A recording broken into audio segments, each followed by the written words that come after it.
you've got a business to run, big and heavy products to ship, and customers who need them now, when you've got the right driver and the right equipment, you can bet on a spectacular result. Bennett understands complex logistics and puts the best team, the most time, and the latest technology into every customer relationship. So you can sit back, relax, and enjoy the race. Let us handle the rest. Together, we can move anything.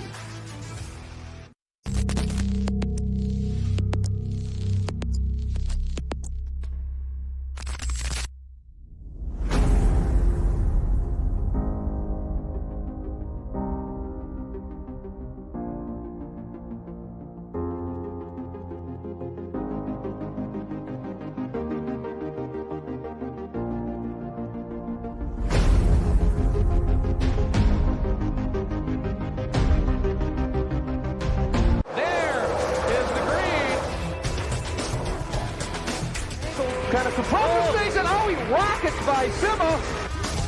There's Borisset. One of the ways you overtake here at Sebring is really good in the braking zone, like this one right here. Both go around. There's the green. We are back and at it. Watch this. Oh, look out, Miller, look out.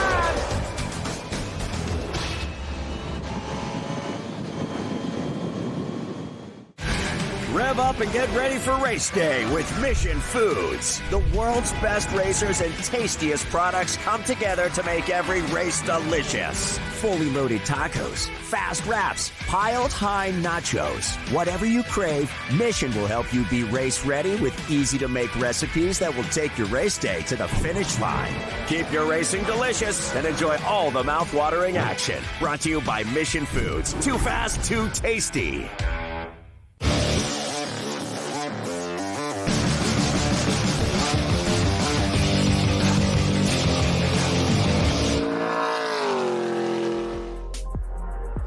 Welcome to Trans Am, presented by Pirelli, and coverage of the Labor Day sprints here at Canadian Tire Motorsport Park. You know Ben Sissel. I'm the Canadian content this weekend. Todd Lewis, it's great to be here with you, Ben. So awesome to be here and to have an expert. I have never had the pleasure of being here. I've heard all about it. Ron Fellows has been in our paddock and hanging out with us the last couple of years, Trans Am legend, and he keeps trying to get us to come here, and I am absolutely in love with this place. Well, it's a great circuit, 10 turns, 2.5 miles, and drivers, they will be tested in a number of different ways this weekend. Be brave, be afraid.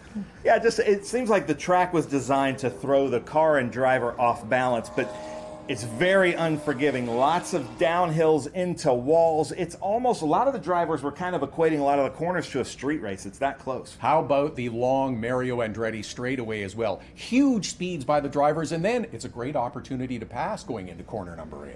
Yeah, we've never seen a track like this in the probably 10 years of Trans Am, from first gear all the way to top gear, hitting the top speed and then hard onto the brakes for that right-hander. And it'll be interesting with all 4 classes running this weekend together too. Yeah, we've got 4 classes, the TA, Cube 3 Architecture TA2, we've got TA2 Pro-Am and Super GT. And then not only that, but the second place in the TA and TA2 are catching up in points with only 3 races left in the 2024 season. Navigating traffic, it's 100 laps of action or 160 kilometers if you want to speak Canadian. We'll have Ben on the starting grid when we come back. How good is this? Look at this view from Losowski.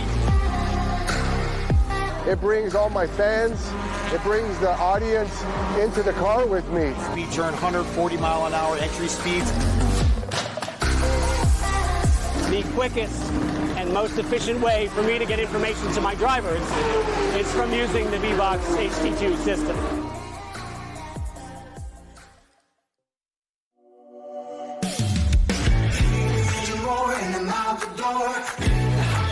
I've been waiting for.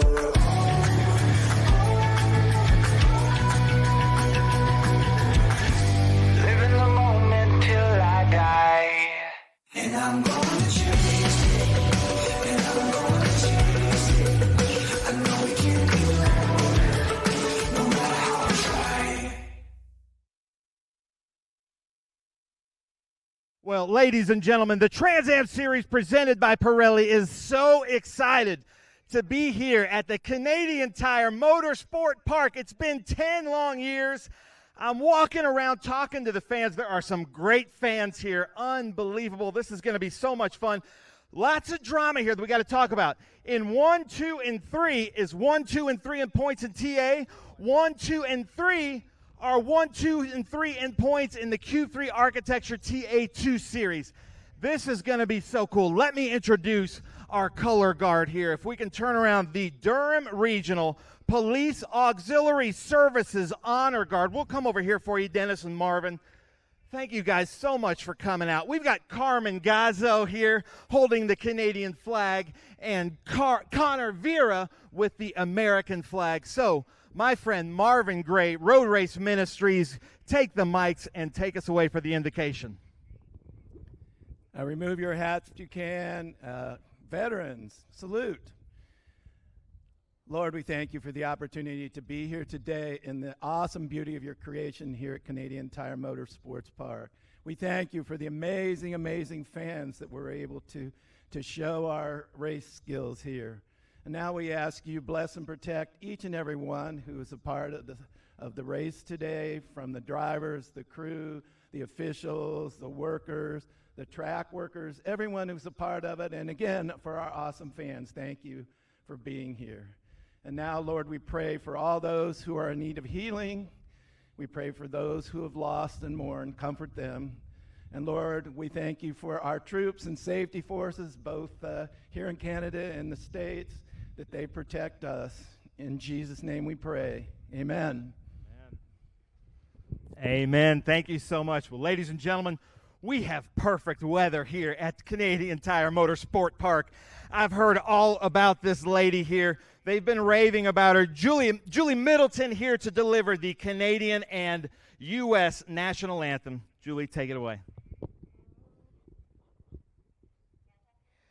Oh, say, can you see by the dawn's early light what so proudly we hailed at the twilight's last gleaming, whose broad stripes and bright stars through the perilous fight o'er the ramparts we watched were so gallantly streaming. And the rocket's red glare, the bombs bursting in air, gave proof through the night that our flag was still there. Oh, say, does that star-spangled banner yet wave o'er the land of the free and the home of the brave?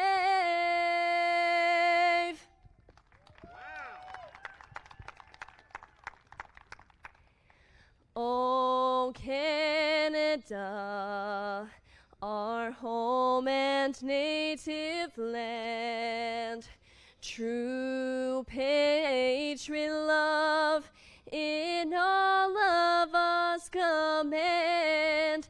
With glowing hearts we see there rise the true North, strong and free. From far and wide, oh Canada, we stand on guard for thee. God, keep our land glorious and free. Oh Canada, we stand on guard for thee. Oh Canada, we stand on guard for thee.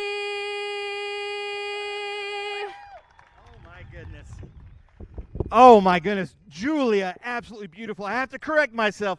Julia Middleton, sorry about that, but I want to get it right because you're going to be a superstar here in just a couple years. Thank you so much. Todd Lewis, there is some talent down here in Canada. I'm sending it back up to you in the booth. Oh, there is a lot of talent on that grid, and all the drivers now, as we have just about completed the pre-race ceremonies, are getting ready to get in their cars, put on their helmets, clip on the Hans device, strap in their safety belts, and get set for 41 laps of action here around Canadian Tire Motorsport Park. Had a great opportunity over the last day to chat with so many of the drivers and participants. Excited for the Trans Am Series presented by Pirelli to be back here again at Canadian Tire Motorsport Park. As we've heard, it has been 10 years since the series came north of the border to race at this beautiful track. And coincidentally, it was Ron Fellows who won the Canadian One here 10 years ago in Trans Am as well. So he'll join us a little bit later on. But now drivers and teams focus on the task at hand. It is get in these cars, focus, and get ready for racing here on this challenging circuit at Canadian Tire Motorsport Park. They've had lots of track time going back as far as Thursday with 3 separate test sessions. They had practice and qualifying sessions yesterday, so lots of time to practice and get warmed up and get ready for an exciting race today. As mentioned, it'll be 41 laps, and looking forward to the excitement here on the streets in Canada and Canadian Tire Motorsport Park. A couple of Canadians have joined the field this weekend to participate as well, because of course you need a little Canadian content, but 26 cars have come north of the border to get set to do battle and race around the track here at Canadian Tire Motorsport Park. Looking forward to getting action underway. Drivers are getting strapped in, and we are just about ready to go.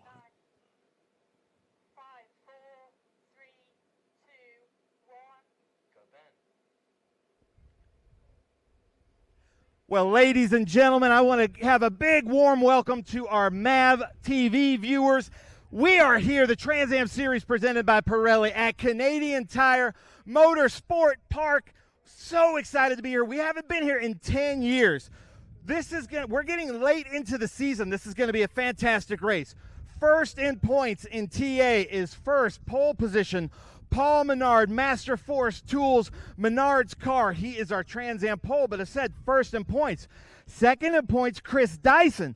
Paul Menard has never raced here before. Chris Dyson has won races here in IMSA. So Chris Dyson has had many, many laps here. Then we've got third in points, Tommy Dreesy in TA. And ladies and gentlemen, you won't believe this. In the Cube 3 Architecture TA2 Series, starting first is our points leader. First in points, Rafa Matos right here, our Trans Am Pole Award winner. Rafa, what do you got to say to the fans? I'm sure you're super excited to get out there. Well, super excited to be back in Mosport. I haven't been here in 20 years. I raced here back in 2004. Really happy to be back. Hopefully we can put a good show for the fans, starting on first place in TA2. It's going to be a little bit of mix-up feelings, especially at the start of the race with the TA cars, but hopefully we'll keep it clean and bring the Concord American flag pole to the finish line and hopefully in first place. All right. Well, Rafa, I know you got to strap in there, but listen to this, ladies and gentlemen. You won't believe this. We couldn't write this. Starting second in points right behind Rafa is Thomas Merrill coming out here. So we've got Thomas Merrill with HP Tuners. Then starting in third is third in points, Ben Mayer, who's currently leading our Young Guns Challenge for $20,000. So Ben, nice job. You and Thomas both on carbureted cars. This has got to feel pretty good for you. Yeah, it feels really good. You know, it's going to help the points if I can finish up front, and I'm going to try and stay up front just from the beginning, make as many positions as I can, which there's only 2 people in front of me to make up positions, so hopefully I don't fall back. But thanks to everyone for helping me get out here, all my sponsors and my parents. And nice. All right, well, that's Ben Mayer getting in with our Young Guns. Don't count out Tyler Gonzalez. A little drama here. Tyler Gonzalez was leading the Cube 3 Architecture TA2 Series in points early on, but actually ran out of funding. He's back here now with E3 Lithium, so look for him to be a little bit of a spoiler. And then, Dennis, if you don't mind, we've got some Canadians back here. We've also had the Pro-Am and SGT, but I got to give a big shout-out to Aaron Pettipaw back there in the Dairy Queen car from Canada. We've also got Roberto Zapato out there from Canada, so we've got a lot of Canadians out there. Blaze Chitta and his team, BC Racing, is going to be out there, so watch out for that, because this track, A lot of these drivers have never been here before, so the home field advantage could be a big deal here. So I'm going to come back up here to the front of the grid. We're seeing here that we've got 5 minutes on the grid. This should be really good. Let's get some shots of Paul Menard as he's buckling in, getting going here.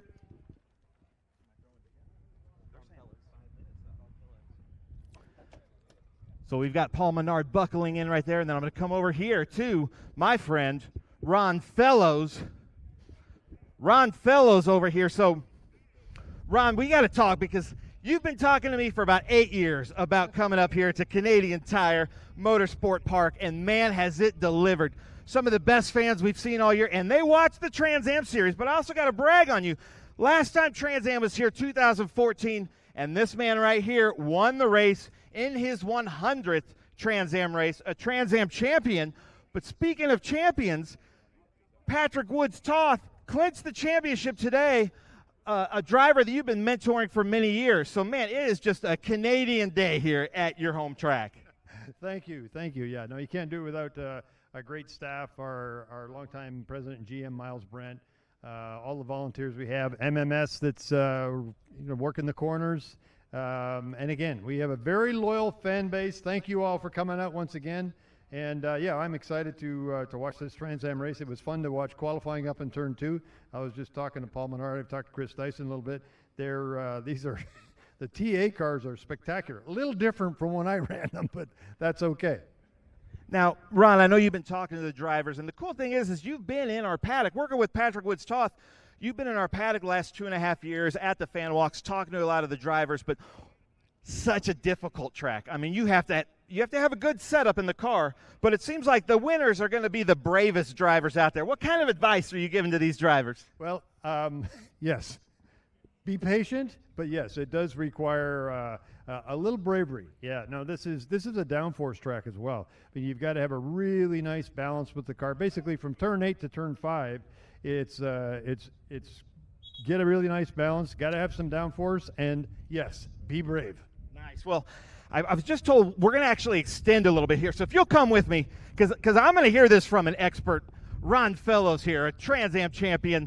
Explain to everybody what they're about to see. We're about 2.5 minutes from the start command, so explain one of these TA cars, 850, 900 horsepower, no driver aid. These are just really cool, incredible monsters, aren't they? Yeah, they are. When you look at the cars compared to the TA era that I was in, sort of 89 to 96, where there was factory teams, they're closer to a TA2. But you look at the TA cars, yes, big power, 5-speed sequential blocks, big brakes, tons of aero. I mean, just look at the front of Paul's car, look at the front of Chris's car. As much downforce as they can pack. If you've got over 850 horsepower, yeah, downforce is still going to be king. Yeah, and then watching them going through like turns 3 and 4, these things are so sucked to the ground. They might be bringing up some of the pavement. Where are you going to watch this race from? Well, I think I'm going to watch a little bit from the TV booth, but I did watch qualifying in turn 2. Just a great spot to watch. And then both Paul and Chris in particular in the TA class, back and forth, and both were able to get their quick laps late, which was pretty impressive. Given that typically it's lap 3 or 4 on a new set of tires. But yeah, no, these cars are awesome to watch. I wish there was a bunch more of the TA cars, but the TA2 always a great show. They're in terms of lap time, they're kind of in that era of the factory team era that I was in the 90s. So again, they're great cars. I did get a chance to drive one, and yeah, no, I'd like to do more. But and I believe last time you won here was on like a flat tire, right? One more lap, you would have been in trouble. Yeah. Yeah, it was. When we got to victory lane, it was coming apart. So yeah, we were one more lap, and that was all. That was going to be Amy Ruman's race. So nice. Yeah. Well, here's what we'll do. We'll kind of reset here. Ron, if we'll have you stand here, we'll have the camera pointed back at this unbelievable field. You're going to join us here in the commentary booth. Let's come over here, and Dennis, we'll get you like right here if that's okay. But you're going to join us. You'll face this way, Ron. I'm sorry, but you're going to join us in the commentary booth. I'm so excited to hear what you're thinking of this. I know you've been following the series, this modern Trans Am. It is my honor, the nicest man in motorsports, Ron Fellows, Trans Am champion. Take it away. Deliver the most famous words in motorsports. All right, Canadian Tire Motorsport fans, drivers, start your engines.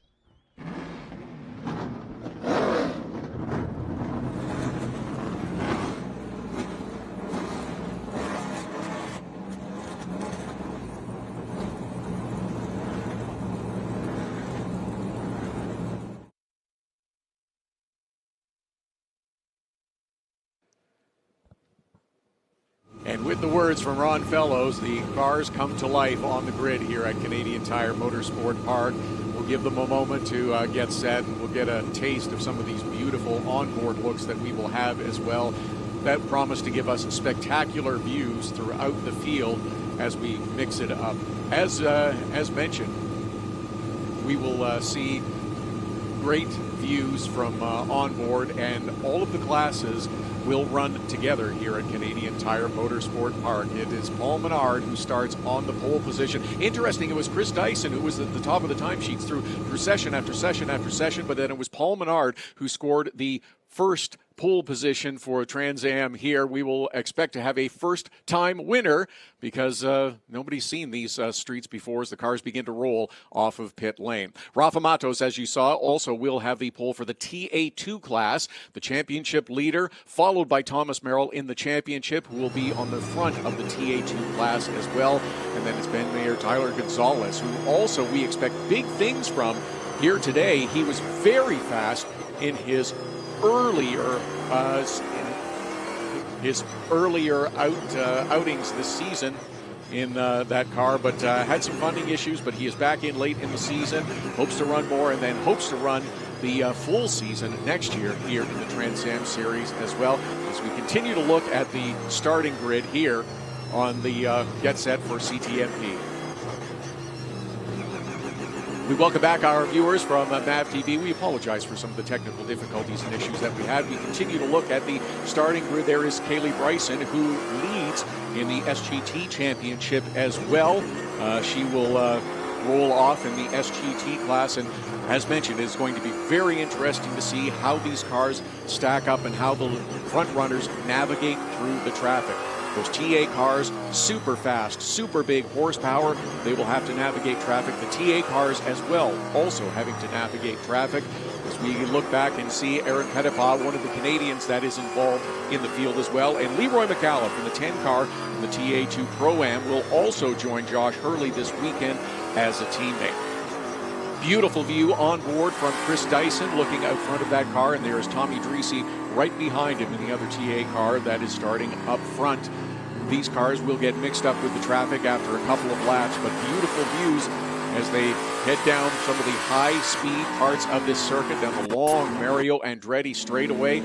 That will build up to huge speeds at the end of it towards corner number 8, pushing close to 180, 190 miles an hour at the top end of the speed. It could be an opportunity for passing going into corner number 8.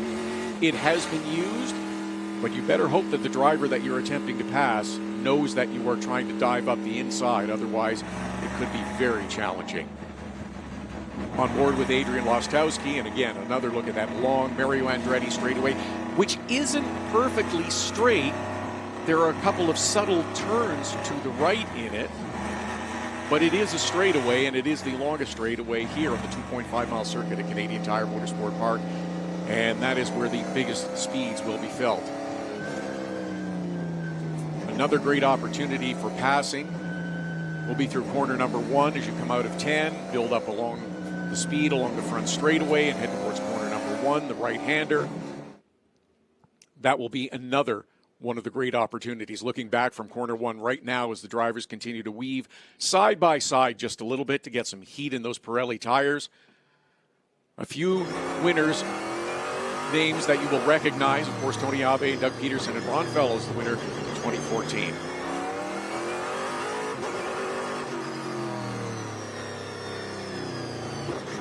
Back on board as we continue to pace the field and drivers maneuver back and forth, getting set to accept the green flag at what should happen at the end of this second of our 2 pace laps. You see the field beginning to form out just a little bit on the back part of the circuit. Another great look from the onboard of Tommy Dreesy out that front window. with the telemetry information as well. Some very fast lap times during qualifying. A 1:13.2 was the pole for Paul Menard in the TA class. Rafa Matos with a 1:18.3. As we see the drivers beginning to get towards the end of their second pace lap and getting ready to go green for a scheduled 41 laps of action, or a 75-minute race. We'll hope for 41 minutes of action-packed drama here at Canadian Tire Motorsport Park. Drivers have talked about this being a technical track. They've talked about it being a momentum track, a finesse track at times. A little bit of all is probably necessary for success here at CTMP. Lights have gone out on the pace cars. They continue to form up side by side. Now moving down the long straightaway, getting set for a green flag at the start-finish line. Paul Menard, who is the leader of the championship in the TA class, will lead the field to green. All classes on track. All classes will have to navigate traffic. And everyone formed up 2 by 2 and looking good for a start.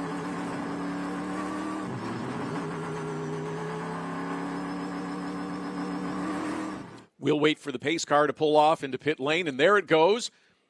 Rest of the field is nicely formed up coming through corner 9, and then the right-hander through 10.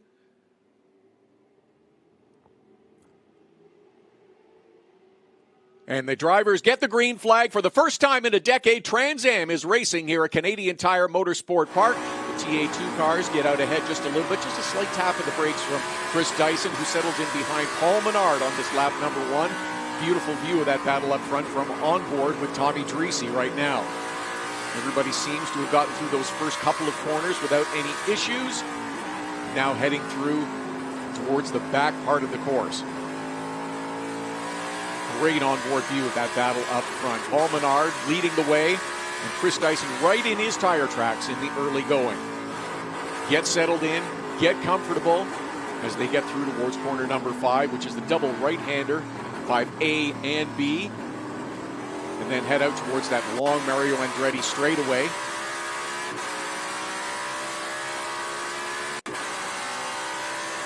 And Paul Menard with Chris Dyson, who's kind of bobbing and weaving just a little bit to drivers left and drivers right, just to remind him that he is there and would like to perhaps take the lead at some point, but they have pulled out just a little bit of a gap on Tommy Dreese, who's not too far away, close enough to stay in touch and keep those two drivers in sight as we complete lap number 1.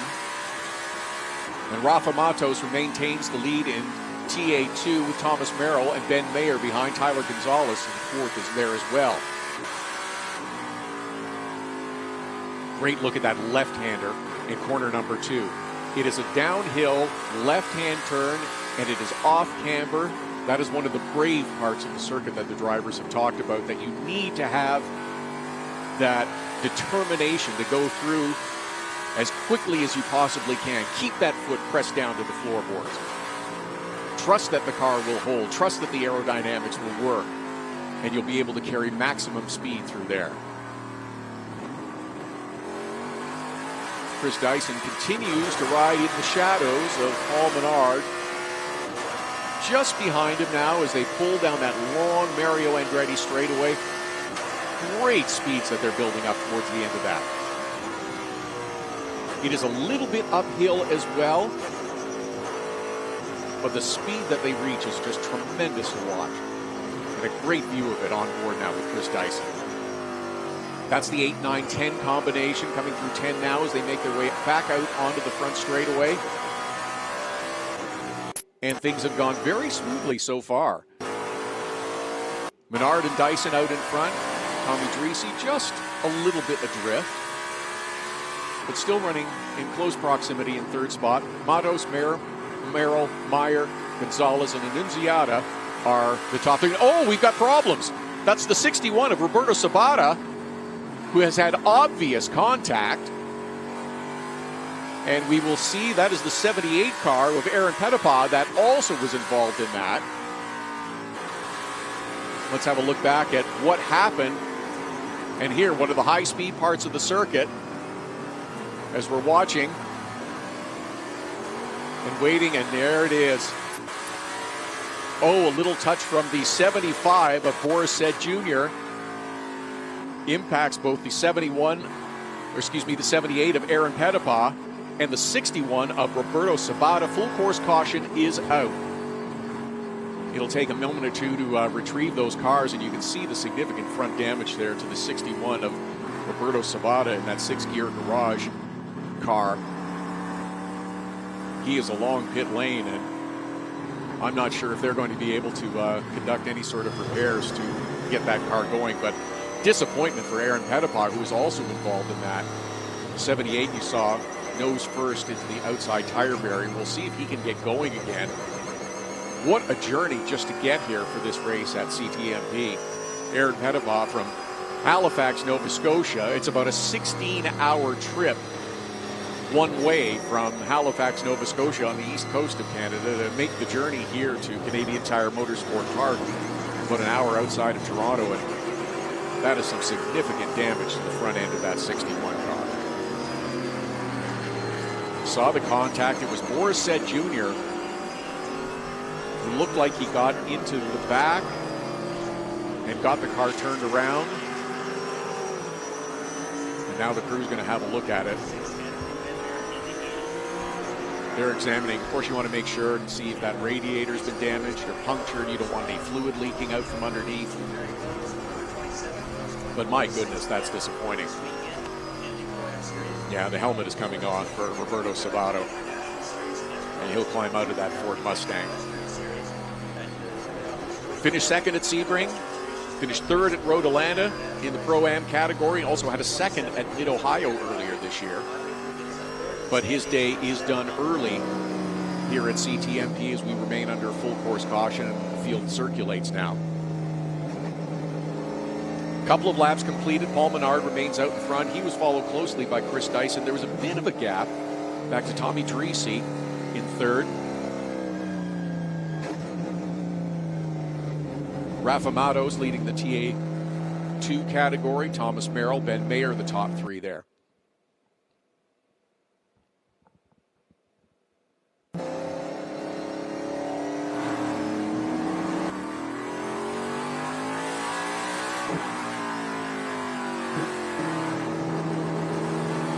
Field continues to circulate underneath this full course caution. Mentioned it as Paul Menard out in front. Led from the drop of the green flag. And the cleanup and retrieval of that 78 car of Aaron Pettipas will continue for a couple of moments. And the 61 of Roberto Sabato done for the day.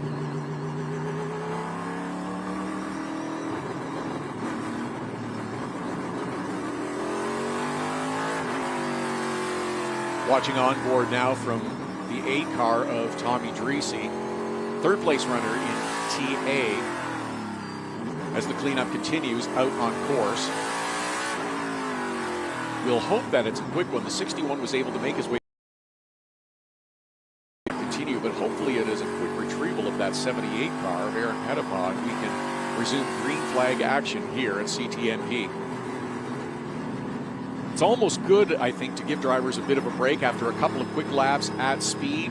Conditions have changed a little bit since they were on track yesterday in their last session for qualifying. We also had a significant fluid spill in one of the previous sessions that was out on track. There was a very big cleanup that was necessary to take place.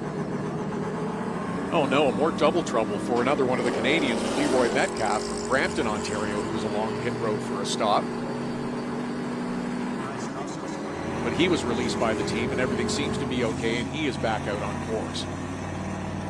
But a difficult start to this one for the Canadians with Aaron Pettipas involved in that incident with the 61 of Roberto Sabato.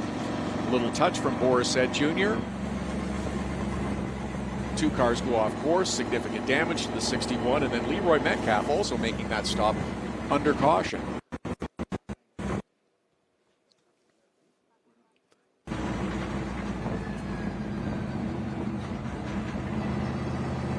field circulate. That's the 75 of Boris Said Jr. that was involved in that incident, but he came away unscathed and was able to continue with what appears to be zero damage, and managed to pick himself up a little bit of ground up on the circuit as well.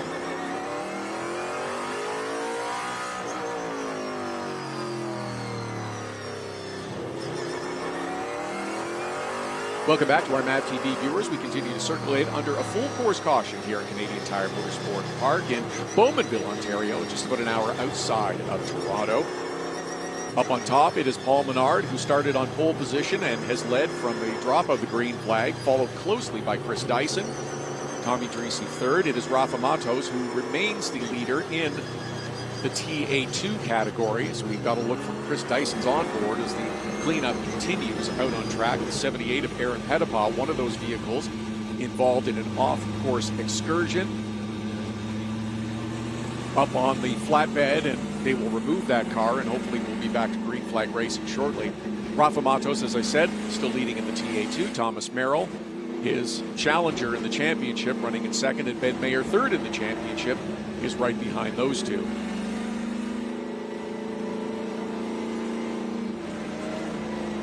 Driver seeing that cleanup is almost complete, starting to weave back and forth just a little bit to get some heat in those tires. Looks like a little bit of front end damage to the 97 there of Tom Sheehan as well. Looked like there was just a little bump, a little nudge of the body work that may have damaged that right front of that 97 car just a little bit.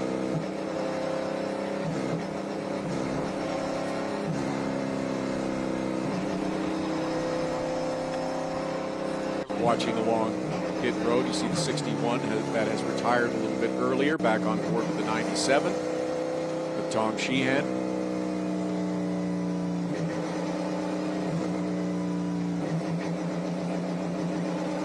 And hopefully this cleanup will be completed momentarily and we can get back to green flag racing. We are pleased to welcome to the commentary booth. He gave the command to fire engines just a couple of minutes ago and then made the big run and has caught his breath. Ron Fellows has joined me here. It's good to see you. Thanks for coming up. I really appreciate it. Yes, I don't sprint quite as well as I once did. No. Not quite in the same race shape, but no. I was mentioning, I wonder if it's almost a bit of a blessing for drivers to have a bit of a break after a couple of quick laps here on course. Okay, got a feel, got a rhythm. Now we can go back and focus on the rest of the action here, or do you just want to go right Yeah, to the no, start? I mean, you do want to go. There's probably a little bit longer break. Get 8 or 10 laps on the tires. After 5 or 6, you got a good read on where you're at. But this is probably a little early, I would say, to get a really good read on where you're at. However, it is what it is. This may not be the last one. Well, let's cross our fingers and hope that we have lots of green flag action remaining here for the rest of the afternoon. Indeed. And we will hopefully see that green flag come out in the next time by on board with Chris Dyson now having a great look at the battle. It was terrific. I don't know how much of you saw with Paul Menard and Chris, and Chris Dyson in the early going. It was one following the other, and I think we kind of expect that here today. Yeah, no, looking at, I was up in turn 2 watching qualifying yesterday. And yeah, really impressive speed.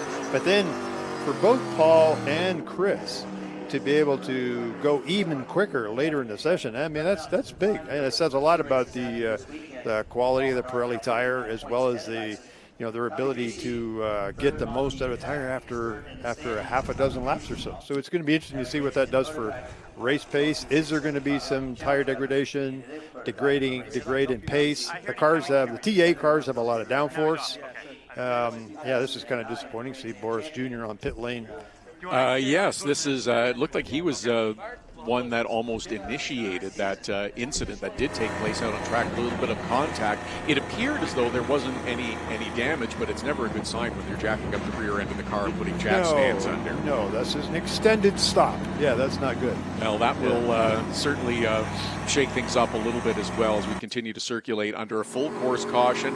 We have lost the 78 of Aaron Pettipa. Unfortunately, he was involved in an off-course excursion. Roberto Sabato is also out and along pit road as well.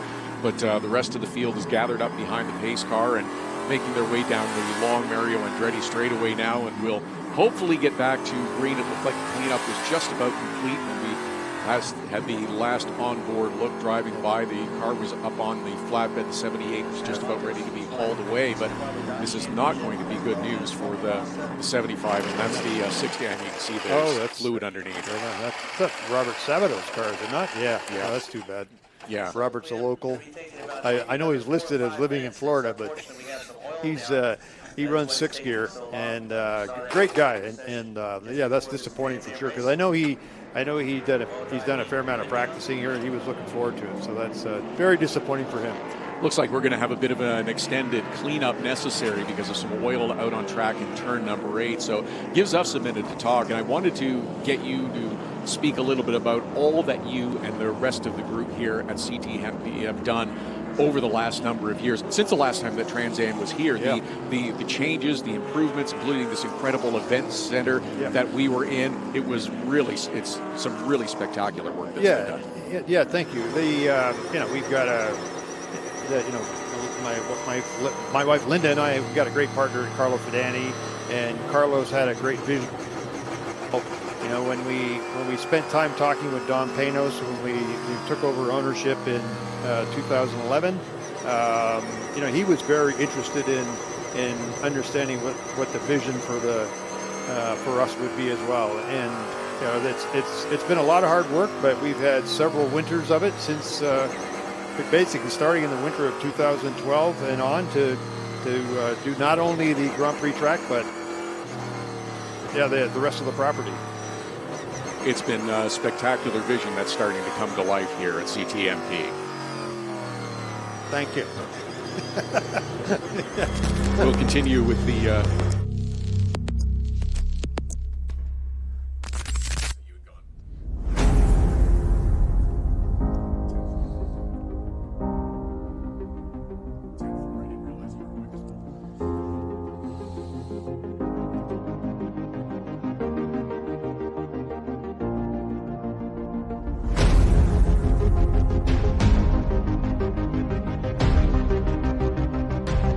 You've got a business to run, big and heavy products to ship, and customers who need them now.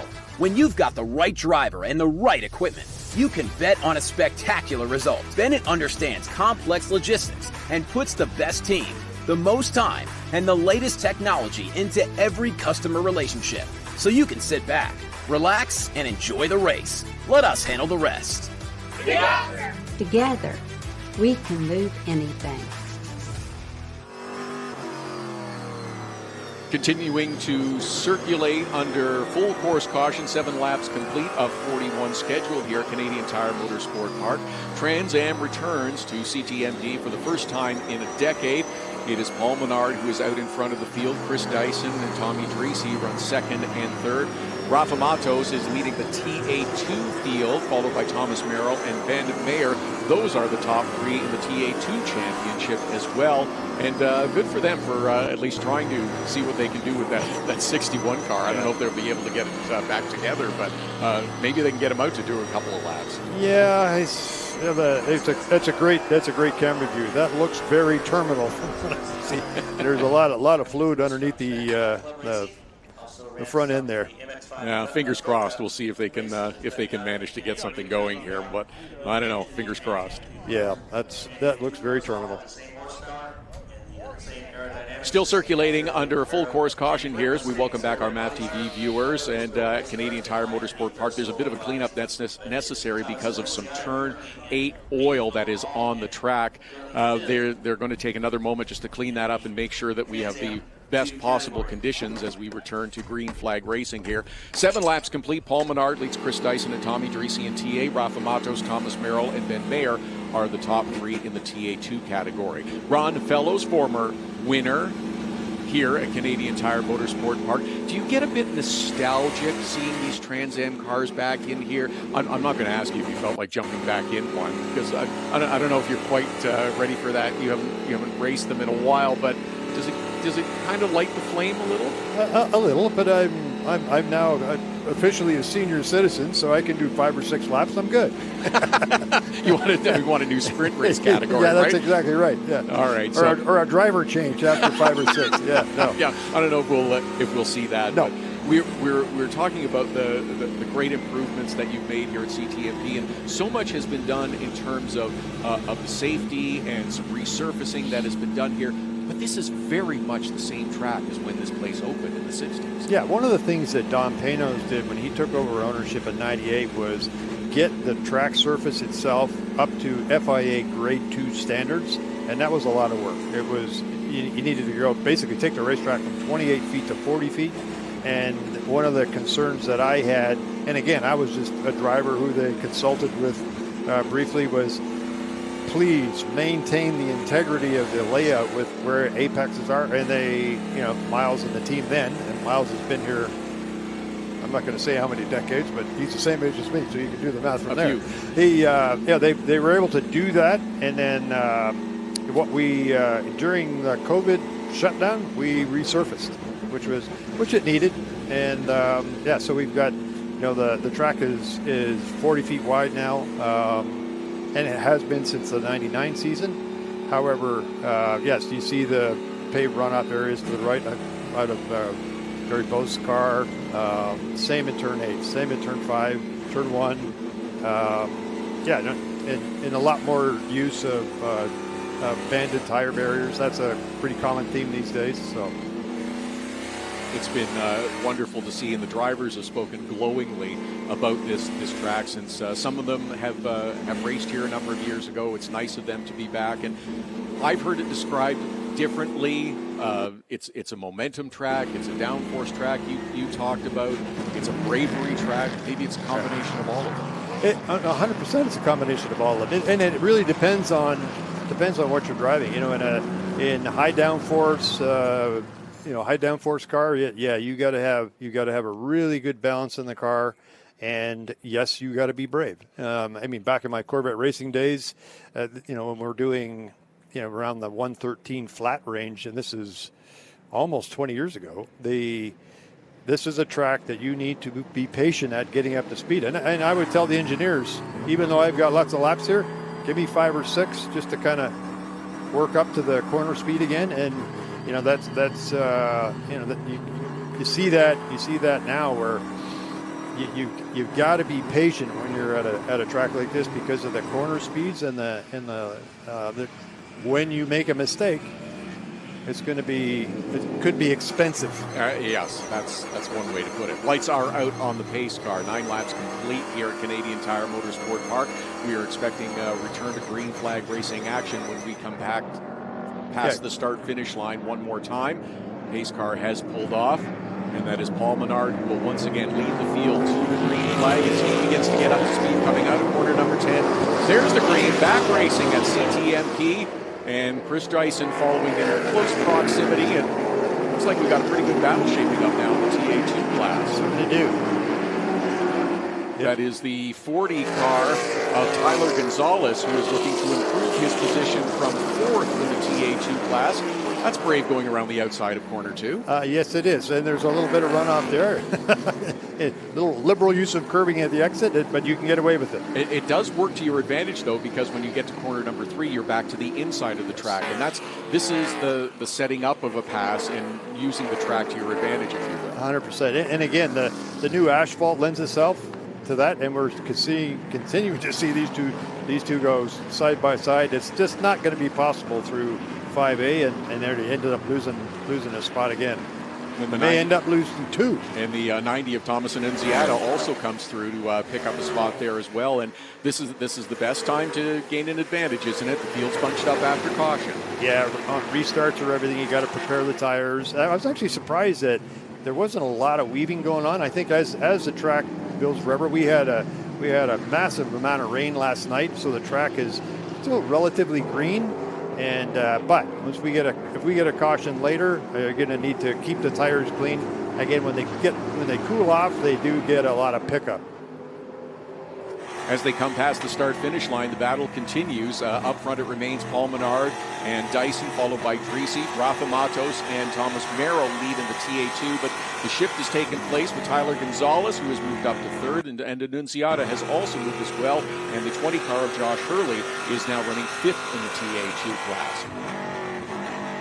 Great onboard look here from the three of Adrian Lostowski, and you can see just how brave you have to be going through some of those corners. Oh yeah, and again, the TA2 cars are 4-speed. This is conventional. You actually have a clutch pedal that you occasionally need to use, and you got to match the RPM with the good old-fashioned blip in the throttle, as opposed to what the TA guys have with a sequential box. More difficulty along pit road for Thomas Sheehan, who has mentioned that it looked like there was a little bit of contact, kind of did some damage and body damage to the right front there, and looks like they have used brute force to perhaps straighten that out just a little bit. And some 200-mile-an-hour tape coming.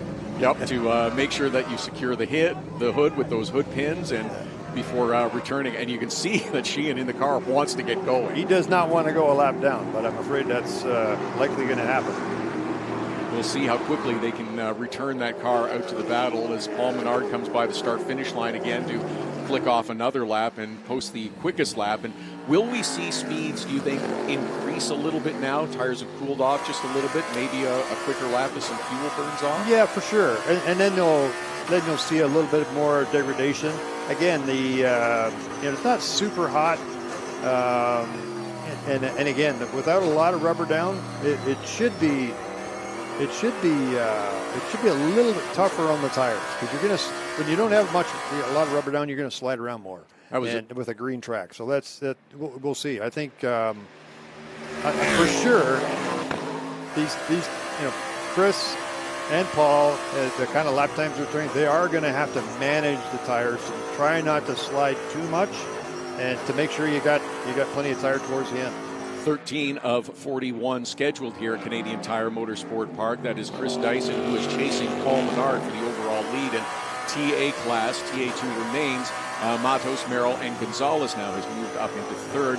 Mentioned the Pro-Am as well as Barry Bowes in the 27, Jared Odrick in the 00 second. And in the 6 cars, Jim Gallagher, who is running third in the Pro-Am class. I know we only have you for a brief time because you have some other duties, and they involve your son Sam, who is racing this weekend. A little, yeah. In the NASCAR Canada Series. He's getting some pretty good coaching from you as a spotter. He had a great 4th place finish here at the spring race in NASCAR Canada, so I know you're hoping for at least that much success again. A little bit of a problematic first practice, but that's kind of how it goes with it. The session got shortened, but yeah, no, really enjoying it. And we got a new car this year from McCall. We managed to ruin our brand new engine at GP3R, so we've got the backup motor in, but we'll do the best we can. And yeah, no, it's been a lot of fun. Is it as much fun for him as it is for you, or how are the conversations father to son sometimes? Oh, I think they're fine. This is one of the times where he'll listen for sure. But yeah, no, it's been enjoyable, and it's the whole family affair. And Linda's involved, and son Patrick has done some spotting as well, and yeah, so it's fun. We're just doing the road course races, but having a good time doing it. Just can't step away from the racing completely, and I know Never. No. Well, it's just you do so much here at this facility as well. Yeah. It's a 12-month a year endeavor, even though the racing season isn't quite that long, but you stretch it out pretty well. Yeah, we've certainly personally we've got lots going on. Our youth kart racing program we've been helping young Patrick Woods-Toth transition from karts to cars, and he won the Formula 4 championship last year and wrapped up the Formula Regional championship this year, plus the Corvette school in Nevada. So we're lots going on. Just getting a look at the quick onboard from Tom Sheehan, and it does not look like he went a lap down, which looking to see, and I think he is still on the lead lap in the Pro-Am. So that was some pretty quick work by that team. For sure. Yeah, because it's not a long lap here in terms of lap time. Yeah, the TA cars in particular, just the way they're built, and TA2 cars again, that saving of rear tires is critical, because typically, yes, as the fuel load lightens, you want to get faster, but it also hurts your ability to get power down in the rear as you burn off fuel. So it's important for both categories that they, you go easy on your right foot application. They don't have traction control. Managing your equipment is part of the super skills. key. Yep. Of watching your way around here. Chris Dyson has just turned the quickest lap of the race to cut into that lead for Paul Menard ever so slightly. It's just about a half a second now as the 31 car continues to run out front. Yes, it is the 31 this weekend. Normally runs the 3, but he has ceded that to Adrian Lustowski in the TA2 category because we are running both categories out on track, which again is a bit of an adjustment for these drivers having to navigate the traffic. Oh, sure. Yeah, more so for the TA drivers. The TA2 drivers are in basically their own battle. If there were a lot more cars, you could, as you see in a lot of the U.S. races, you'd see a split grid, but this works out just fine, and it's great for the race fans too. Seeing that green number 90 car of Thomas Annunziata, who's feeling a little bit of pressure now from the 20 of Josh Hurley, getting a little bit closer as they go down that long and ready straightaway. How much do you feel the draft there? It's probably just a little. They're continuing. You actually need a little bit longer straightaway in order to sort of get to that to the peak power, where you're unable to push any further through the air. I mean, if you're tucked up behind somebody, you need to be probably 2 car lengths back at most to really get a proper tow, because they're continuing to accelerate. It's still so. But hey, it's better than being the one pushing the hole and through the air. For sure, Chris Dyson in P2 and TA, he's getting a little help for sure. You can see a bit of a gap has started to form now between the 31 of Paul Menard and Chris Dyson. Between those two front runners and the 8 car of Tommy Dreese has drifted back just a little bit now. As we're on board with Tommy Dreese coming through, that's a little bit of traffic that you're having to navigate perhaps, and that's the reason that the gap has increased just a little bit. But it's been a nice battle between Menard and Dyson up in the front of the field as we're working lap 18 here at Canadian Tire Motorsport Park. Beautiful 10-turn circuit, 2.5 miles, very much as it was, as Ron detailed a bit earlier. Just track's a little bit wider, but the racing line very much the same. Yeah. And a lot of the drivers that had been here previously said, it's still fun. It's still one of my favorite tracks. I drive it the same way I used to. Yeah, and if they've not been here, I'd be surprised if it's not become their favorite track. I know for Boris Jr., it's now his favorite track. So, and as Boris Sr., he loved it as well. So, yeah, it's a driver's track. These are long, fast corners, and if you're a racer, that's what you want.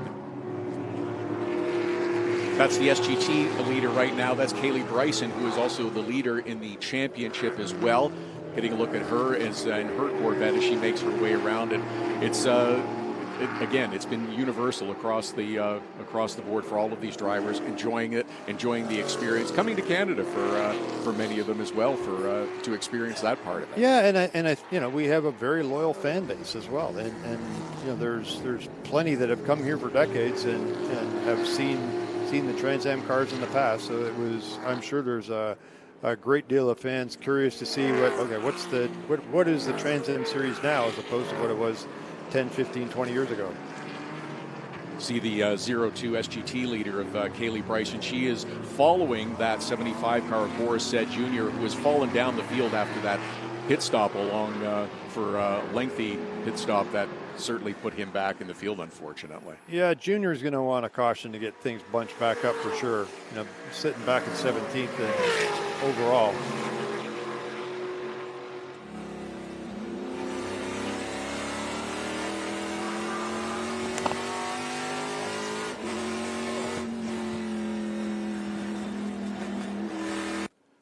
That's the 27 of Barry Bowes that we're on board with now, and having a look at the as they circulate. And just as we spoke about Boris said, Jr., who is back out on track. It looks like, unfortunately, he's had to return to pit lane. It's rare that you jack up the rear end and solve the problem. Yeah, it didn't look like he was completely up to speed either. So that's going to be disappointing for him for sure.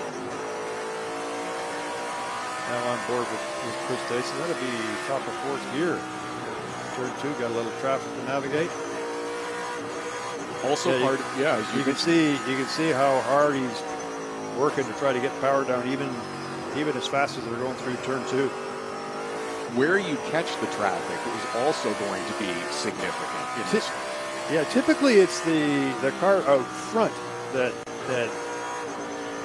tends to be the one that does not get any gain, but in this case, both those for Chris happened in the wrong place. He had to check up for turn 3 and again at 5A, and you can see Paul's basically doubled his lead.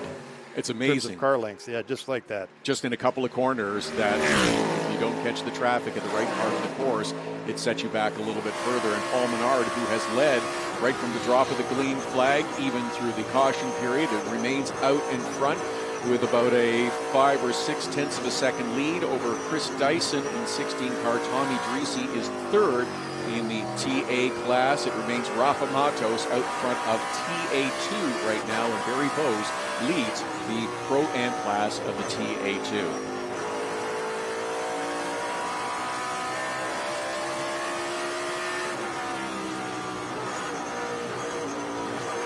Back on board with Chris Dyson, who is now going to have to try to make up that distance. And again, there's going to be traffic now that looks like Paul Menard is going to have to navigate, and that'll close them back up.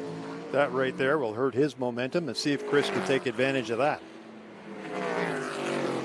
And again, it'll be dependent on where he catches them into turn 4 and 5A. And exactly the same thing as we saw with Chris, finding the traffic. When you get there, do you get there at the right time? Can you take better advantage of it? And he did not.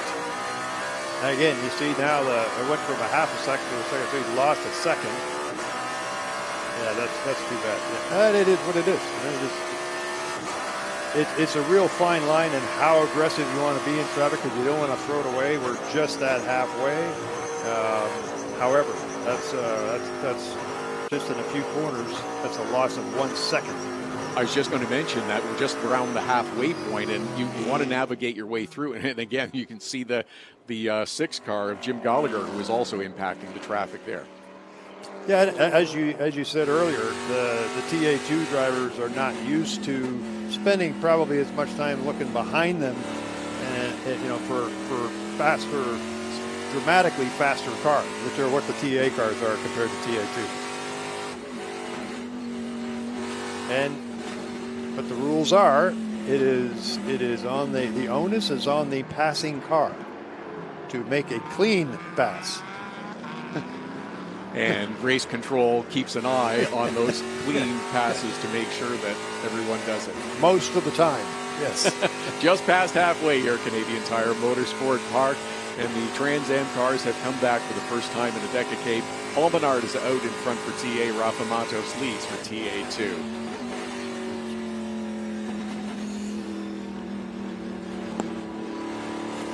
As we welcome back our MAV TV viewers, we will say thank you to Ron Fellows for joining us. It's been a pleasure to have you for a couple of minutes. Thank you. Yeah, no, this is fun.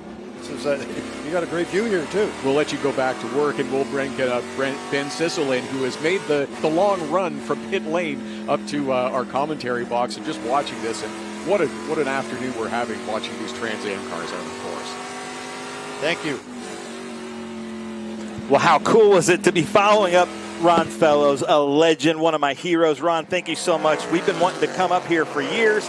The Canadian Tire Motorsport Park does not disappoint. And I got to say, Todd, I've been recognized by the people around the track more today than I have at any other track. So these fans, like Ron was saying, they are following the Trans Am Series, and we so appreciate that. So many of the drivers, in talking with them yesterday, have said that it was great to see the crowds that have come out, and welcome the Trans Am Series back to Canadian Tire Motorsport Park. We continue to ride on board with Chris Dyson as he is looking to chase down Paul Menard in that 31 car. The gap is stretched out a little bit. It's closed up a little bit. Now back under a second as these two TA cars navigate some of the traffic that they're having to work their way through. And that's going to shift back and forth a little bit for the rest of the afternoon, it appears. Yeah, and to be honest, the TA cars are not used to racing with the Cube 3 Architecture TA2 cars and vice versa. TA2 cars are not used to looking in their mirrors like we're seeing here as Tommy Dreese's trying to get by, which he should be able to do in the Mario Andretti straight around Doug Winston. But the racing is heating up, definitely in the Cube 3 Architecture TA2 Series. We've got Rafa Matos, Thomas Merrill, but Tyler Gonzalez, and watch out for Josh Hurley. Josh Hurley with BC Race Cars. He's a more calculated driver and might wait till the end of the race to make his move, as it were. He was being pursued by Gonzalez and Thomas Annunziata, and both got around him. There was a good battle for a number of corners, but Hurley ceded the position to Gonzalez and Annunziata. And again, we'll watch to see. Again, just 24 laps in, there is still a long way to go in this race. Oh, yeah, definitely a long way to go. We just went through the Bon Jovi laps halfway there, and these drivers are living on a prayer. But this is kind of the closing, and you were asking Ron about the speeds as we look at the 0-0 coming through. That should be Jared Odrick. Yeah, it's Jared Odrick in the black underwear. His door is down, but he is really fast from the NFL joining us, and he's had a few wins in the Pro-Am and a few podiums. So a very good driver, very fast black underwear Ford Mustang. He has been doing an awful lot of racing. He's been racing in some of the sports car events up in Canada as well for the last couple of months. So trying to get as much experience and as much track time as he can. How does that impact these drivers with the door panel hanging open? The door is distracting, but Thomas Merrill has won a few races with us with the same thing. There is a little latch that Cope Race Cars puts on there, so I guess the latch came loose. But Jared Odrick is a big boy, very athletic and a large former NFL player. So he definitely needs a car with that door, but I'm sure it's distracting. But as far as aero goes, I think it's pretty nominal. As we look here at the 31, that Master Force, Paul Menard, he looks like the class of the field this time. But like I was saying in the grid walk, that Chris Dyson, he does have a ton of experience here.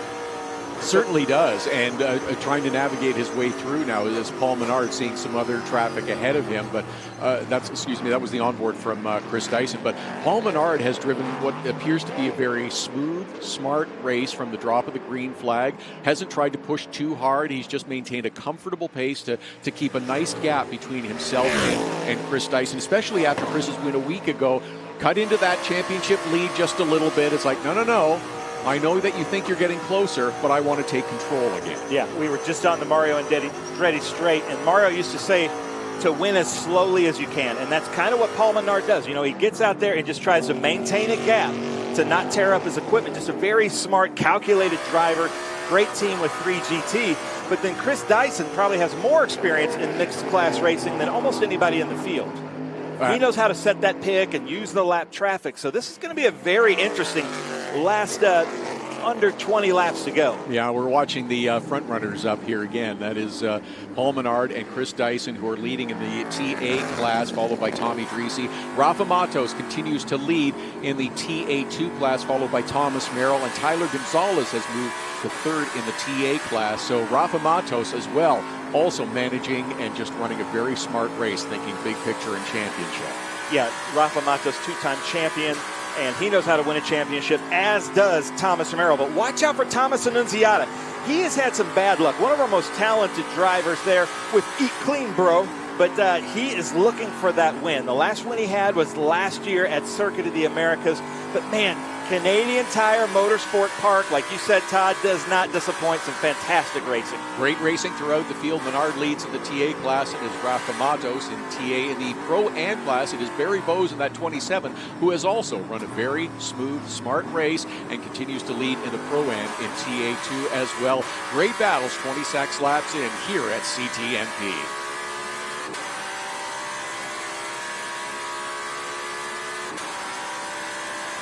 Continuing to enjoy these great onboard shots, especially down that long Mario Andretti Speedway and just straightaway, and just watching the speed build in these Trans Am cars. There was a lot of muscle underneath the hood of these cars. I had the honor of going around this track with Scott Goodyear, who calls this his home track, in his car, no more than 40 miles an hour, and I just could not believe how complicated it is. It seems like every turn is designed to throw the car and driver off balance. A fantastic place to watch racing, but a very difficult track that takes a ton of bravery. I think this is one of the most interesting circuits we run in our season. That's the 31 navigating a little bit of traffic with Josh Hurley in that 20 car that Paul Menard is trying to find his way around. And now Chris Dyson is going to have to do the same thing. And this is where the gap will grow and then shrink just a little bit. Is Chris Dyson going to be able to use this traffic? Is he going to catch it at the right moment? So that hurt Paul. Yeah, so look at that gap. Just because Thomas Annunziata in front of Paul, just like you said, now lap traffic is coming into it. Now can Chris Dyson use it? That's right. So there we are heading out onto the front straightaway. So you've got Paul Menard and Chris Dyson who are going to both try to make that pass around the 90 car. And they both, Dyson does not get through in corner number 1. So the gap will grow again. Yeah, it's crazy too, because looking at that, I think Chris probably could have made that move, but it's not a high probability pass, and he's here to win a championship, and he's not going to risk anything. And Thomas Annunziata is here to win a race. Two totally different approaches to driving in Trans Am. Absolutely. And again, navigating the traffic and managing the traffic where you get it is vitally important as we remain on board with Chris Dyson trying to run down the 31 of Paul Menard, who has led since the drop of the green flag. He remains out in front of the field and the TA winner by about a half a second right now here at CTMP.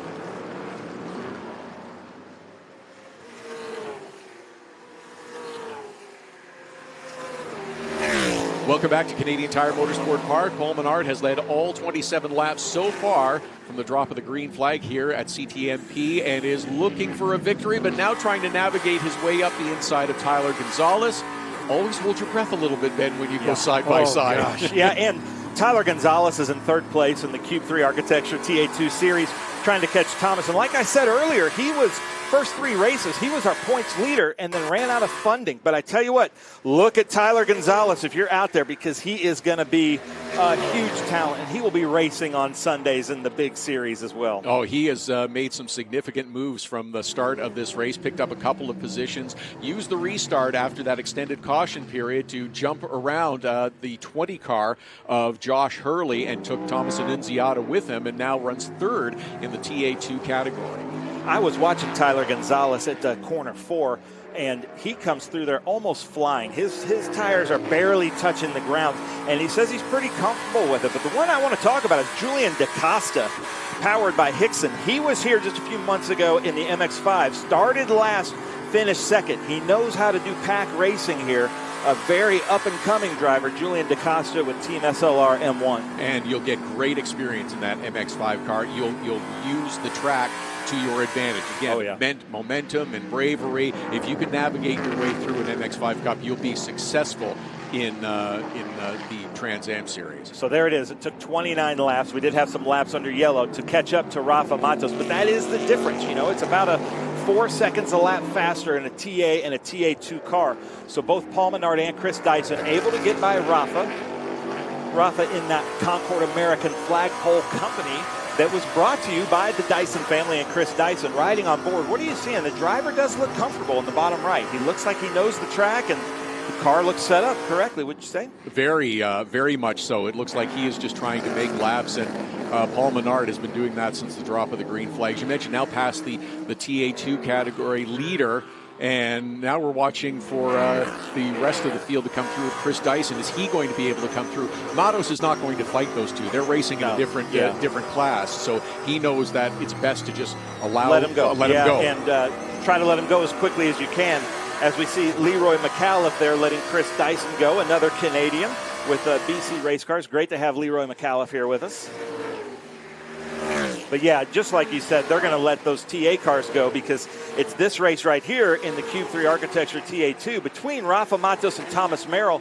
And right now, if it ends like this, it's a good points day for Rafa Matos, who's our current point leader. Which has been his recipe for success all season long. He has just one finish outside of the top 5 this year. He has been super consistent, and that has led him to the top of the standings. And we spoke about it a bit yesterday. He understands that, yes, I'm here to win, but the win is always the race win is always important, but the big picture of the championship is also in focus. It is secondary when you're running for a championship. And the last year he won a championship, he was on the lead lap of every lap of the race, and that's how you do it in TA2. You can't have a mechanical. It's that competitive. Everybody in the motorsports industry knows that this is where the up-and-coming talent is. As we see there, McAuliffe coming over on Thomas Merrill. That's going to really cost Thomas Merrill a bunch of time, and Thomas has really got to catch up there too.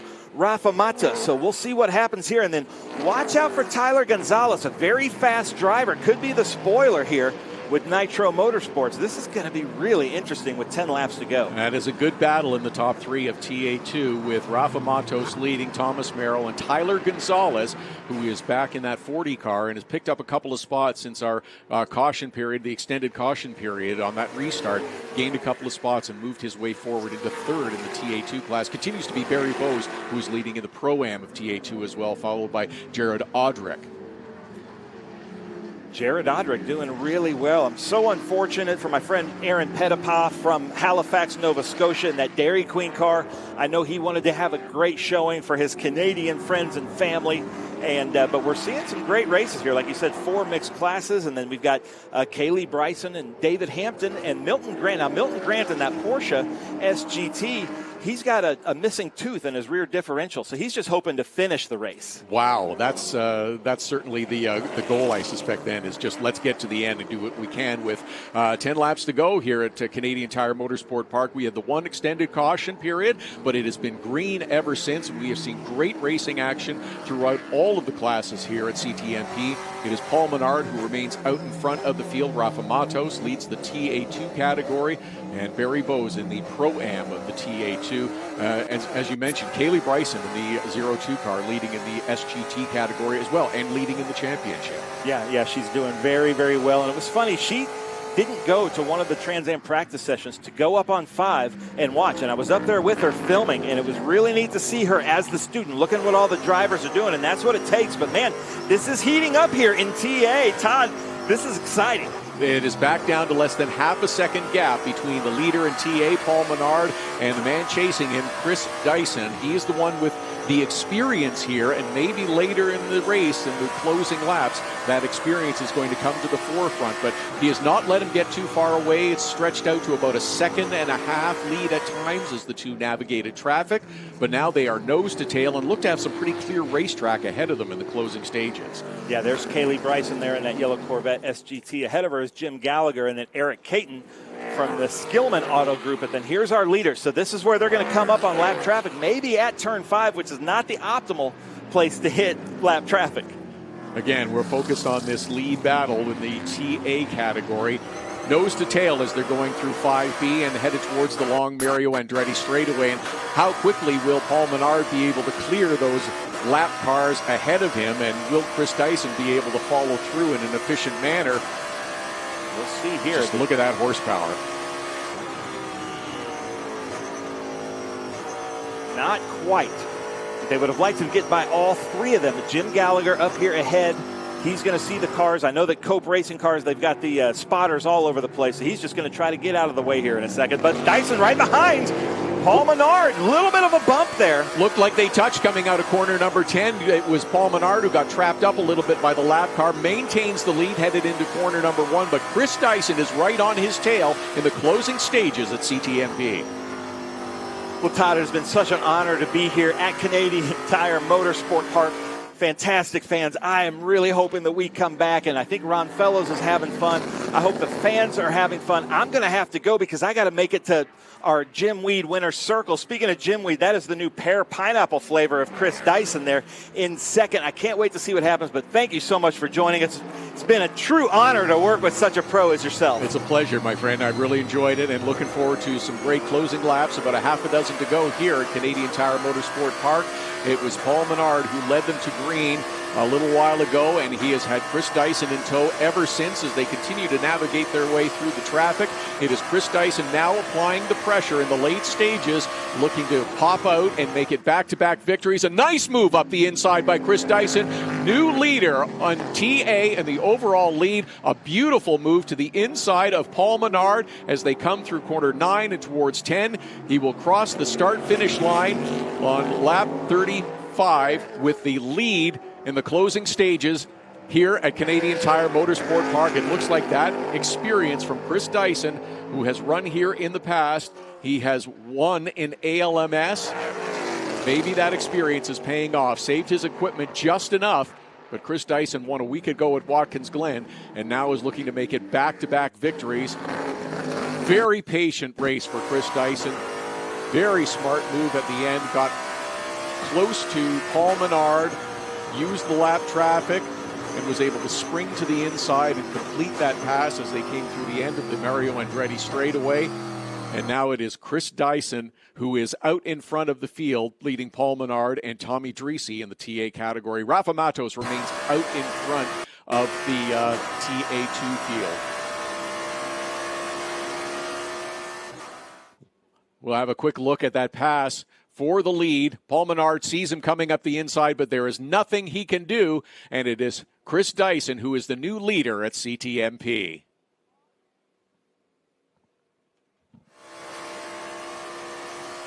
This one, another look from the onboard of Chris Dyson in that 16. You can see Paul Menard sees him in the rear view mirror, but then knows there is nothing that he can do to prevent Chris Dyson from going up the inside of corner number 8. A beautiful, clean pass, and we have the 16 out in front now, leading the 31. But Paul Menard is not going to let him rest. He is going to push him all the way to the start-finish line in that checkered flag, and if the opportunity presents itself again, Paul Menard will want to be out front. It has been a really fun battle to watch between those two all afternoon long here at Canadian Tire Motorsport Park. Chris Dyson was quickest through the Thursday practice sessions. He was quick in the Friday practice, but Paul Menard got just a little bit more speed and scored the pole position for the race here at CTMP. But Chris Dyson kept it in check, kept him in sight. The lead stretched out to a second and a half or so at different times. And now late stages, with only a few laps remaining, has been able to move out in front and take the lead. But Chris Dyson is going to have to navigate some traffic as well as we get to the closing stages of this one and try to hold off Paul Menard. That looks like the 00 of Jared Audrick that he moves around the inside of corner number 10.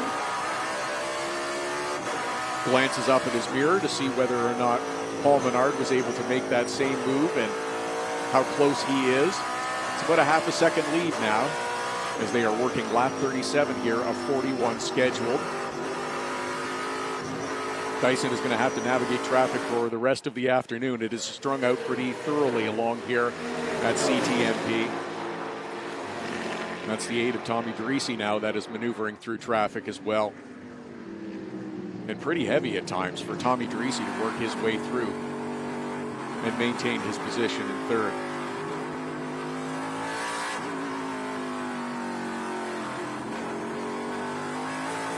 Welcome back to our Math TV viewers for the final laps here of the Trans Am Series at Canadian Tire Motorsport Park. New leader Chris Dyson has taken over from Paul Menard, who led the field to green. Chris Dyson with a beautiful pass at the end of the long Mario Andretti straightaway through corner number 8. Clean pass up the inside. It is now about a half-second lead as we're working lap 37. On board with Tommy Dreese, who is running third in the TA category. It is still Rafa Matos leading Thomas Merrill and Tyler Gonzalez in the TA2 category. In the Pro-Am, it is Barry Bowes with Jared Audrick running second, and you saw the door panel lowered on the 00 car of Jared Audrick. Jim Gallagher is third in the Pro-Am category in that 6 car.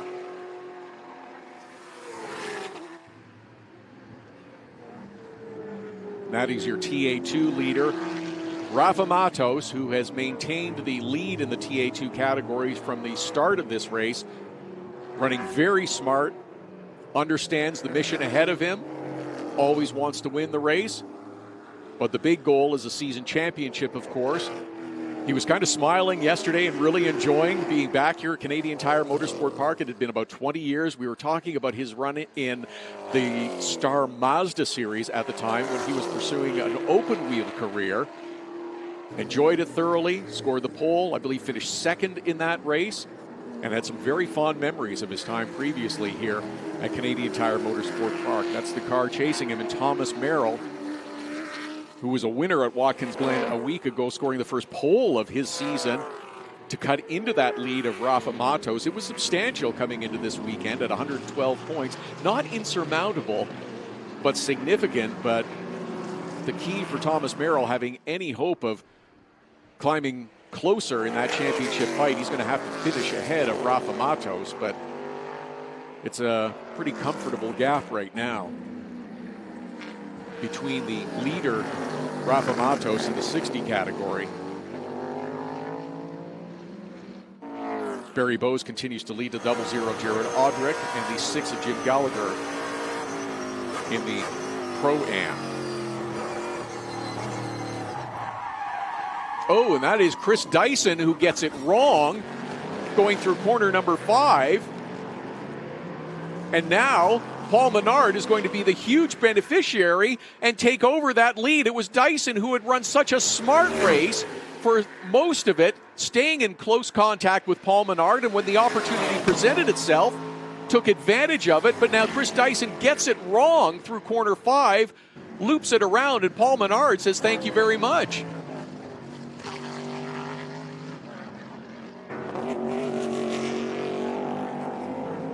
Chris Dyson is back up to speed, but let's get a look at the replay of what happened to Chris Dyson as he was coming into corner number 5. 5A looks okay, but then sees the traffic ahead of him, but then gets it wrong going through corner B, and Paul Menard retakes the lead, gets back in front. Have a look at it again. And the back end just stepped out from that 16 car of Chris Dyson. And Paul Menard in the 31 goes through, working lap 40. He takes over the lead.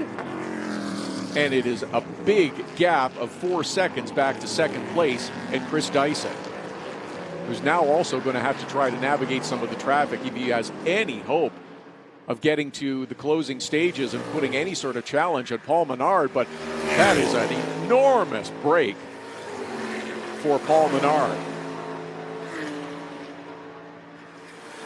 4 wins this year already.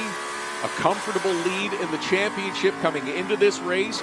Led most of it. Gave the lead up briefly to Chris Dyson, but then got it back in a gift late in the race as the white flag waves to Paul Menard on his final lap around the 10-turn, 2.5-mile circuit here at Canadian Tire Motorsport Park. Cannot believe his good fortune that Chris Dyson had the problem in corner 5, and he retakes the lead with a better than 4-second gap on the final lap. Just calmly navigating his way through the traffic now. Paul Menard will continue to circulate and look for a mistake-free lap 41 and accept the checkered flag. Going through corner 5A and B now, where Dyson had the issue and got turned around, and Paul Menard jumped back out in front. And Paul Menard is now heading down the Mario Andretti straight for the final time, getting ready for the combination of 8 and 9, and you see Chris Dyson, who is not anywhere close to being able to make a challenge on this final lap.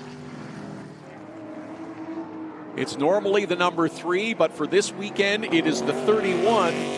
But it is going to be victory for the 5th time this year as Paul Menard accepts the checkered flag and is your winner at Canadian Tire Motorsport Park.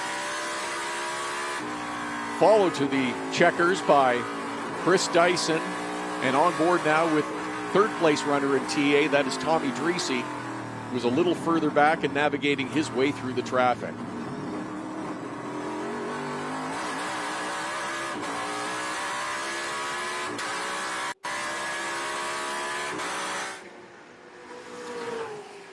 There you see Dreese now to driver's left, making his way through some of the other cars, headed towards the checkered flag at the end.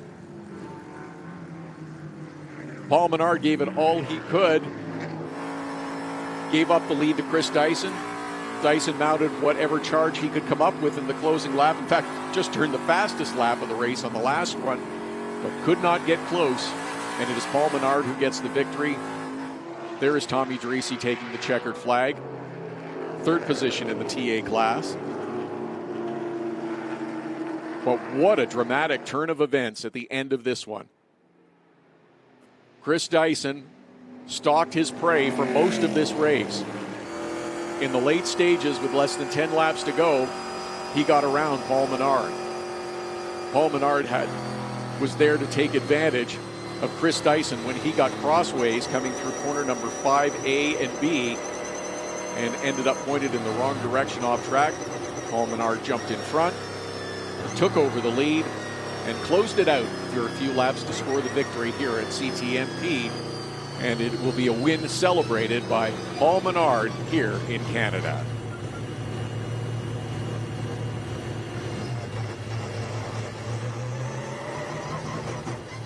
Cars making their way down to pit lane now as Chris Dyson has to be disappointed. It looked like he had run a picture-perfect race, staying close with the leader, Paul Menard. But then, whether it was an error, whether it was a bit of an issue with braking, didn't look like the traffic ahead of him was going to be a problem. Looked like there was plenty of room. But he got crossed up at corner number 5. And it can be a challenge. It can be tricky. Going through 5A and B, the double right-hander. But what good fortune for Paul Menard to be there to take advantage and jump ahead and score the victory as the cars head now to Victory Circle.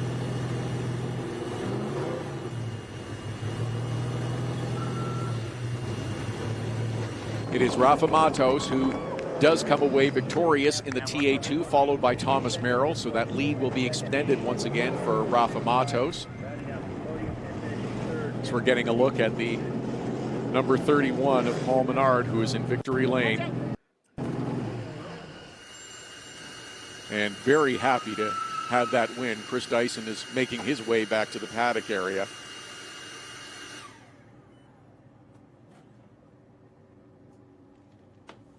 Disappointed, of course. As mentioned, it looked like he had run a perfect race. Retake the lead in the late stages, but now is unbuckling. And the 31 of Paul Menard is his way to Victory Circle. Ben will join him momentarily for the interview. We'll get the rest of our winners in there as well. In this return to Canadian Tire Motorsport Park for the Trans Am Series, it has been an afternoon full of excitement.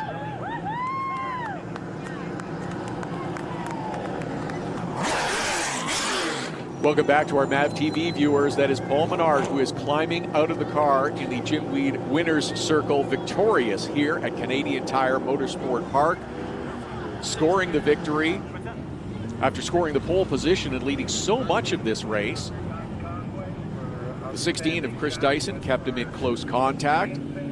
Then when the opportunity presented itself, took over with 5 laps remaining, with about 10 laps remaining. And then in the late stages, Chris Dyson got crossways coming through corner 5, and Paul Menard retook the lead. Rafa Matos is your TA2 winner. And he extends his championship lead over Thomas Merrill as well. A nice run from the 40 car of Tyler Gonzalez, who is back this week. Ran a few races at the start of the season, had some good success, but then had to step away from the program for a little while. But has come back and has a 3rd place showing in the TA2 category. Nice run for Tyler Gonzalez.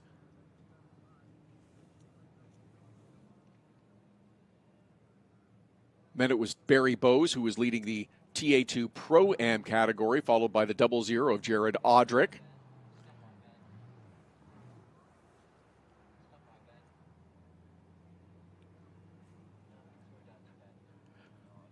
Let's go down to Ben, who is in victory circle with our winner here at CTMP.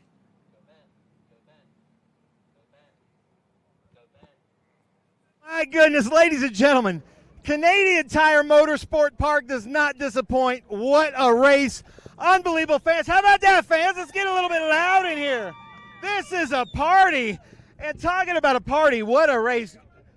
Hey, come on in here. Paul Menard, what a victory. I mean, you were kind of the class of the field, and then Dyson was able to get you, and you guys just really put on a show today. Yeah, I mean, we can't get away from each other the last couple of weeks. Yeah, I mean, we raced really hard last week and this week. It was just, our cars are so equal. It's whoever's out front. This track's so fast that clean air makes a difference. I noticed that when I got behind him, I wasn't quite as good in down the hill, turn 2, turn 8. Clean air made a difference. He got by me. I just didn't get a launch off 5B on the back straight that one lap, and he just got to run, and I didn't want to go and try to pressure him, and he made a mistake, and we capitalized. Nice. Well, unbelievable there. That he's running the championship.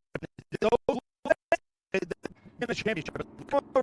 In the Jim Weed winner circle. Here, that's got to be heartbreaking. Pineapple, I thought you were going to have 2 in a row, but you guys put on a great race. Yeah, I mean, it's hard to say after a great race like that it's heartbreaking. I mean, I'm a little bit shocked. I mean, we'd had decent grip going through 5A and B the whole day, and then that time through down or something. Because other than that, we were all day. The car was flying. We did our bottom after from a stand. And Paul was that's two races in a row where we've been having great racing, and that's what the series needs. Nice. Well, Chris, unbelievable. That had to be fun though, circling around.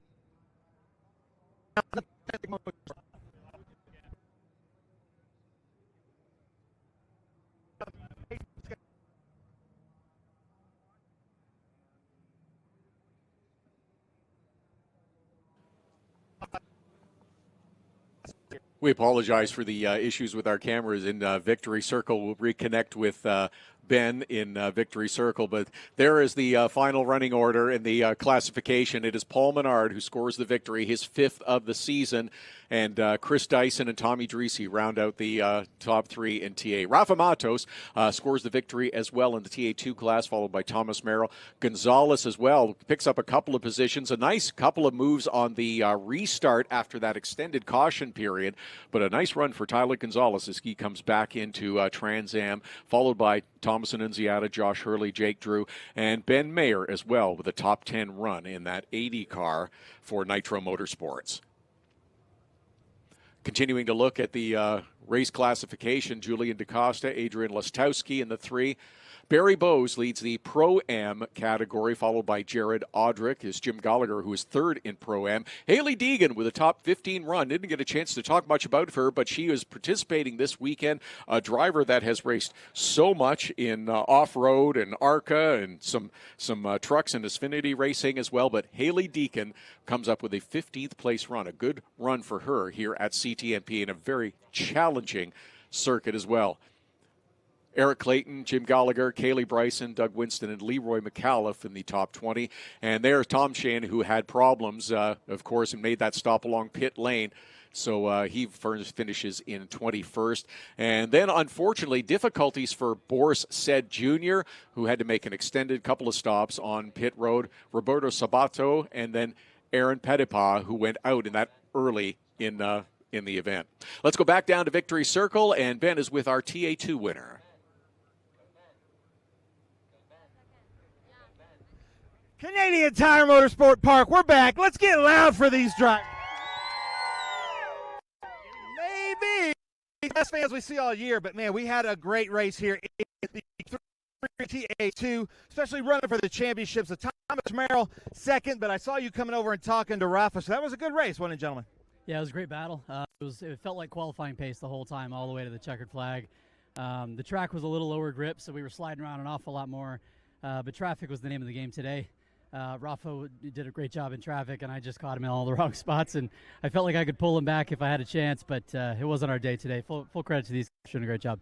And this is the camaraderie in the Trans Am Series. These guys are running for 1-2 in the championship, just like they did a few years ago. They're friends, and that's what we love about this.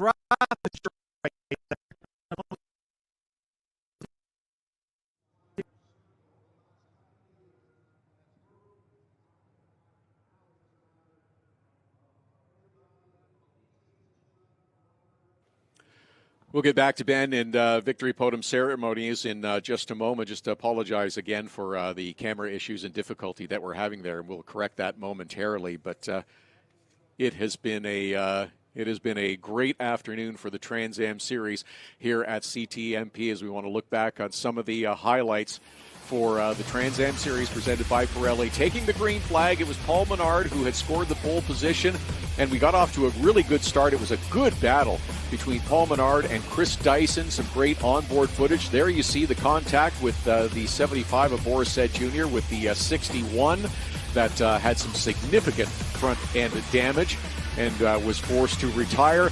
Good battles throughout the field. You see Tyler Gonzalez, who on the subsequent restart after that caution period was able to pick up spots. Chris Dyson, a great move around Paul Menard to take over the lead, but then gets it wrong at corner number 5. Paul Menard scoots by to score the checkered flag and the victory here at CTMP, his 5th of the year.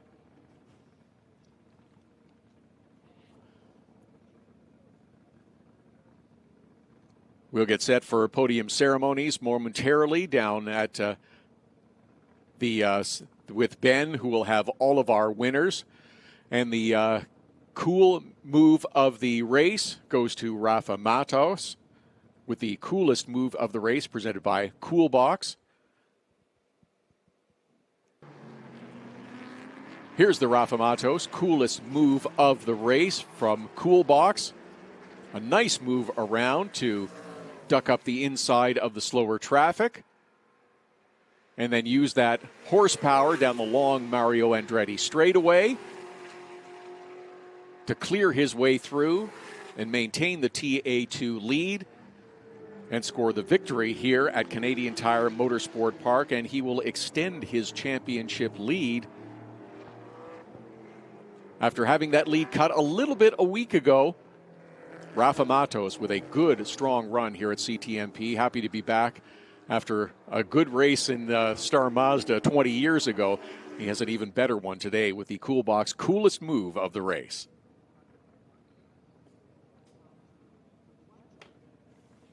Great shot of this fantastic crowd here at Canadian Tire Motorsport Park this weekend. They were expecting a big crowd and were pleased to have so many campers set up shop for the weekend with the Trans Am cars returning to CTMP for the first time in a decade, and they did not disappoint with good battles throughout the field with Paul Menard, who scores the victory in the TA class. Rafa Matos, as we just mentioned, scores the win in TA2. Barry Bowes, the Pro-Am winner for TA2. And then Kaylee Bryson, once again, continues to lead in SGT as well in her championship as well, and is having a very good season. A lot of other noteworthy moves as well with Tyler Gonzalez, as we mentioned, in that 40 car, comes back into Trans Am this week. Ran a few races at the start of the year. He finished second at Sebring. He finished third at Road Atlanta, but then was forced to step away from the program because of funding issues. But very happy to be back and scores himself a third-place finish here at Canadian Tire Motorsport Park as well.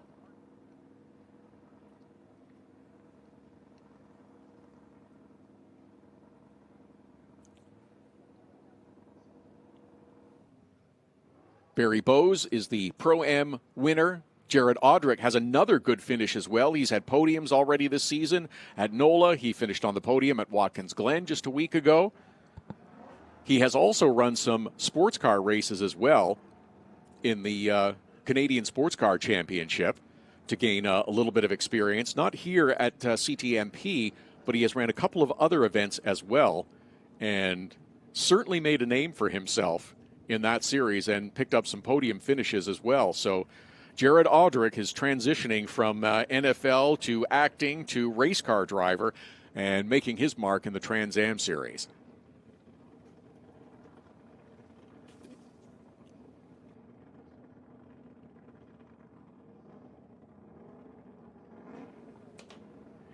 If you missed any of the action and want to see it again, the replay will come up on MAV TV this Thursday, 8 p.m. Eastern. on MAV TV, the highlights of Trans Am presented by Pirelli here at Canadian Tire Motorsport Park, with all classes running on track for the first time this season. They did it here at CTMP, and the show did not disappoint.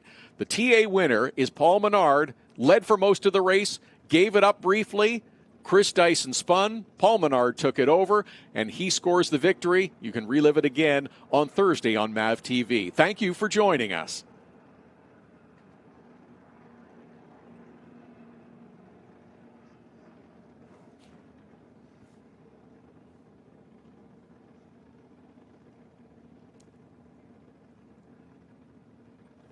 Continuing to look at the... Is the green.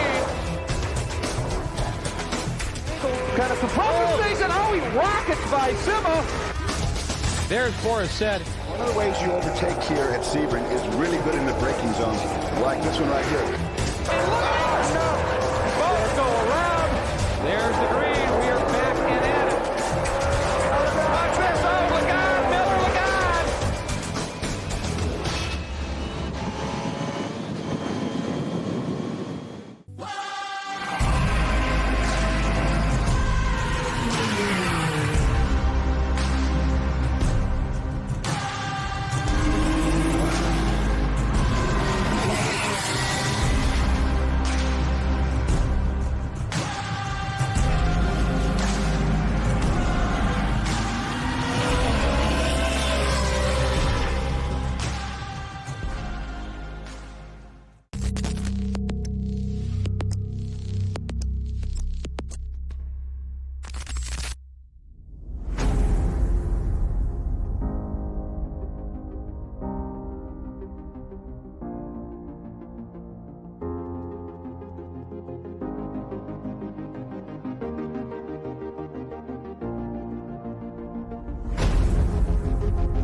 SpeedTour returns to Virginia International Raceway October 4th through the 6th, featuring the Trans Am Series presented by Pirelli, the Cube 3 Architecture TA2 Series, the Sports Car Vintage Racing Association, International GT, Optima Search for the Ultimate Street Car, PSSA, and Ginetta Challenge. Saturday, you can take part in the Haggerty Cars and Camping Car Show with Parade Lab. You do not want to miss the VIR SpeedTour October 4th through the 6th. For tickets, simply go to speedtour.net. Rev up and get ready for race day with Mission Foods. The world's best racers and tastiest products come together to make every race delicious. Fully loaded tacos, fast wraps, piled high nachos. Whatever you crave, Mission will help you be race ready with easy to make recipes that will take your race day to the finish line. Keep your racing delicious and enjoy all the mouth-watering action. Brought to you by Mission Foods. Too fast, too tasty.